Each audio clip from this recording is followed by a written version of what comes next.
Este ensimismamiento en el sujeto, más aún en lo subjetivo, encuentra su expresión religiosa en el pietismo.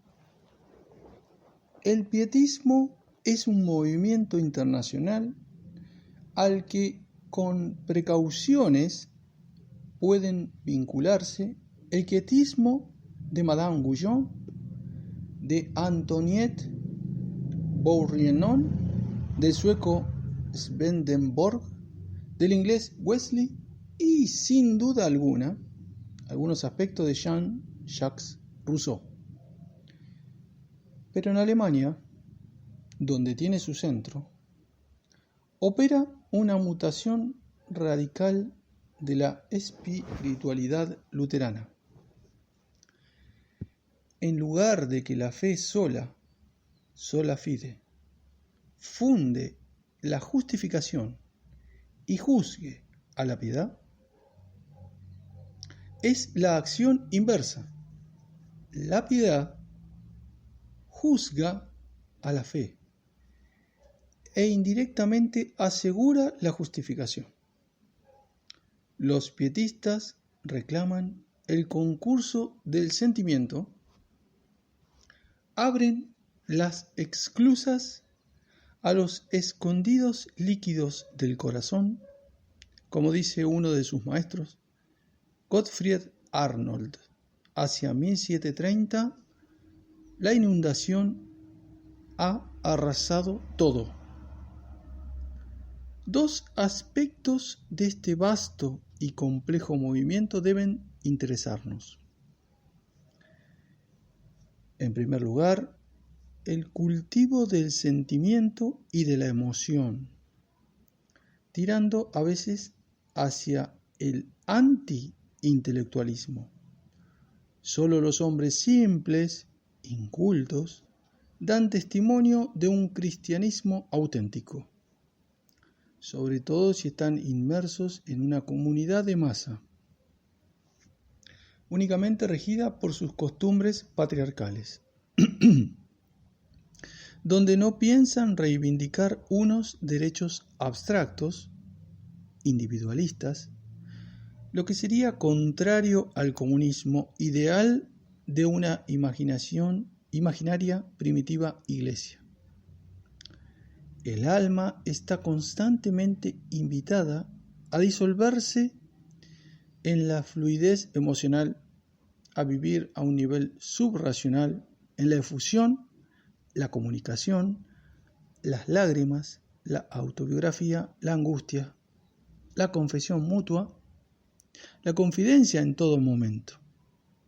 Hay que expresarse, cueste lo que cueste. Por eso el pietismo añade al culto de la amistad el culto de la mujer dedicada a la vida interior. Es el pathos completo de la novela rusa el que aquí nace. Por otra parte, la idea de la reforma total, transformar el mundo por la transformación del hombre, o como dicen ellos, instaurar el Reich, reino de Dios, pero por la mediación de un regnum hominis, se entiende, hace resurgir un viejo milenarismo escatológico. Es el equivalente alemán, pero en una religiosidad candente al máximo del romanticismo pre-revolucionario francés. Él infundirá a la francmasonería de Europa Central un misticismo especulativo y un fervor incandescente. Así es como en Suabia, en un ámbito de pastores iluminados, apasionados exégetas de la escritura, se elaboran algunas ideas, formas de romanticismo y especialmente la teosofía de la historia. Bengel y Oettinger dan un sentido apocalíptico a la división de la historia en periodos. Creen en la inminencia de la edad postrera.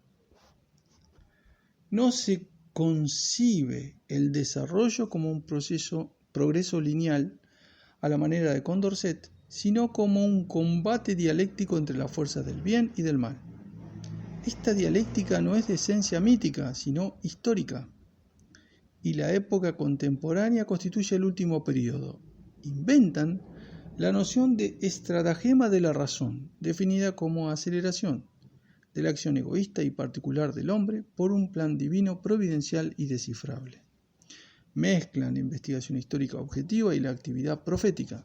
La historia se convierte en profecía hacia atrás, búsqueda a posteriori de las huellas divinas. Todo lo subordinan a una visión central en el sentido de Jacob Boehme, en donde van a fundirse medicina, jurisprudencia, historia y teología. La visión central se identifica con la ciencia universal. Todos los hombres participan de derecho en ella, y en ella Dios logra una conciencia total de sí. Dios está todo en el hombre al final de los tiempos. Pero la visión final de los tiempos se une a la visión de una nueva sociedad, que será democrática e igualitaria, último avatar del sacerdocio universal de Lutero. Sociedad comunista y anómica, porque la obligación habrá llegado a ser inútil a causa de la abundancia de bienes, y el derecho también inútil a causa del triunfo del amor. La ciencia moderna ha sido inventada en Italia, Francia, Holanda e Inglaterra.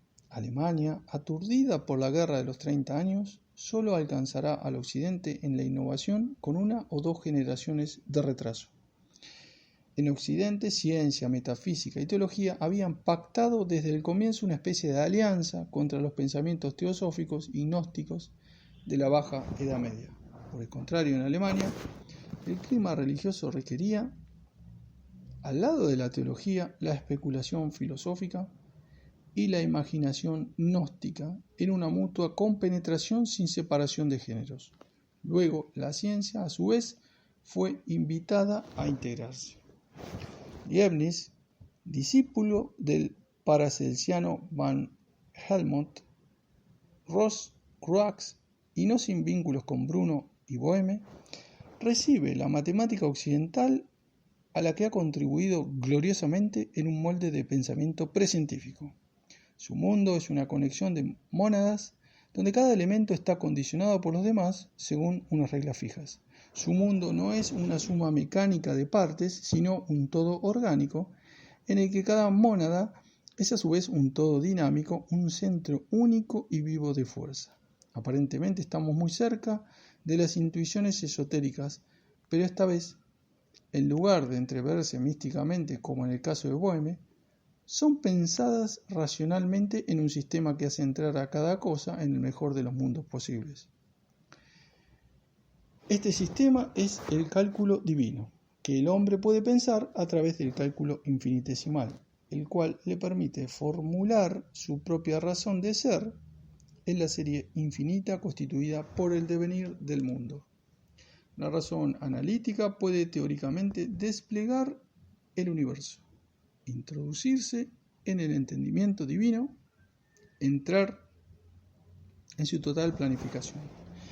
Allí donde hasta el mal haya su justificación en la consideración de lo mejor posible y de la armonía. Es esta ya la solución rosacruciana de Hegel, la rosa de la razón sobre la cruz del presente. En Leibniz se encuentran 1000 cosas más. Lo hemos citado para indicar que incluso en él, y sobre todo después de él, el gran racionalismo profesoral está constantemente amenazado por una subversión gnóstica, que fomenta todavía más el movimiento quietista de masas. De ahí ese relativo aislamiento de Kant, a quien se podría calificar, utilizando anticipadamente la oposición rusa entre eslavófilos y occidentalistas, como el más occidentalista de los filósofos alemanes. Mirado desde el contexto franco-inglés, parece coronar el esfuerzo secular de reflexión sobre la ciencia y la relación de ésta con la metafísica. Con razón se alinea con Descartes y Humes, pero en el contexto alemán, la pregunta kantiana sobre el poder del conocimiento toma un sentido distinto ante el auge de la exaltación confusa y de lo que Kant denomina con desprecio la Schwärmerei. Publica en 1766 Los sueños de un visionario, detallada refutación de las revelaciones de Swedenborg. Si la metafísica fuese posible, escribe, sería una ciencia de los límites de la razón humana. Y concluye citando a Voltaire: ocupémonos de lo nuestro, vamos al jardín y trabajemos. Este será el programa de las 3 críticas. Kant piensa haber triunfado definitivamente, pues escribe al final de los prolegómenos: el misticismo, que no puede darse en un siglo de luces, sino disimulándose detrás de una escolástica, bajo la que puede arriesgarse a delirar en cierta manera con la razón, es expulsado de ese refugio por la filosofía crítica. Sin embargo, en 1775, el postrer racionalismo se encuentra con el historicismo naciente y con los primeros impulsos del romanticismo nacional.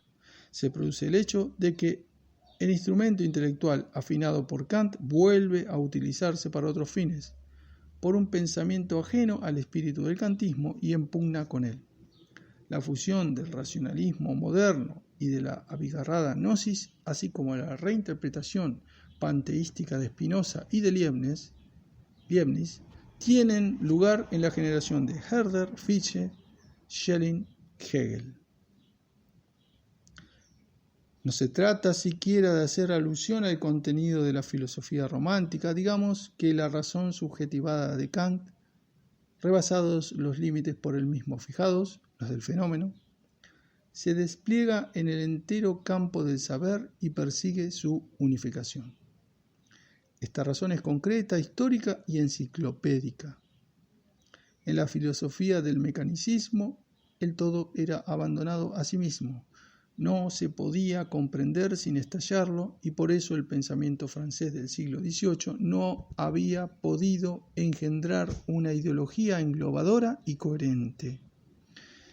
La nueva razón alemana, organicista, evolucionista, historicista, tiene ese poder totalizador y sintético que había de ser pedido al esoterismo durante todo el siglo XVIII. Según el punto de vista en que nos situemos, se puede decir alternativamente que Schelling y sobre todo Hegel realizan una racionalización del esoterismo gnóstico o que esoterizan el racionalismo moderno. Ambos proponen sistemas de corte racional y de ambición total que se insertan de modo más o menos plausible en la realidad histórica, social y natural. Tales sistemas corren ciertamente el peligro de degenerar en ideología y, sin embargo, es evidente que Schelling y Hegel no son unos ideólogos. El sistema abarca en sus anchas mallas análisis concretos extraordinariamente profundos, presentado en estilo de poética ambigüedad, de modo que Hegel ofrece el espectáculo metafísico más fascinante que haya podido ser admirado desde Plotino. Pero la ideología no anda lejos y es importante descubrir sus etapas. Al igual que en Francia, su recorrido va de la crítica de la religión a la crítica política, y lo mismo acaecerá en Rusia. En los 3 países vemos levantarse esas 2 críticas en medio de la caída de un largo acceso de fervor religioso. La generación romántica alemana se opone con todas sus fuerzas a la religión de las luces. Generará una teosofía conceptualizada o un misticismo sistemático y se creerá ardientemente cristiana. Hegel confiesa su ortodoxia luterana. La misma generación no lanza todavía una llamada a la acción política, se halla incluso en retroceso con relación al liberalismo de Kant, lleva a la idealización del Estado prusiano o en todo caso a aceptar filosóficamente lo que es. Lo real coincide todavía con lo racional. La generación romántica se contenta con especular libremente en los límites cuidadosamente preservados de la República de las Letras.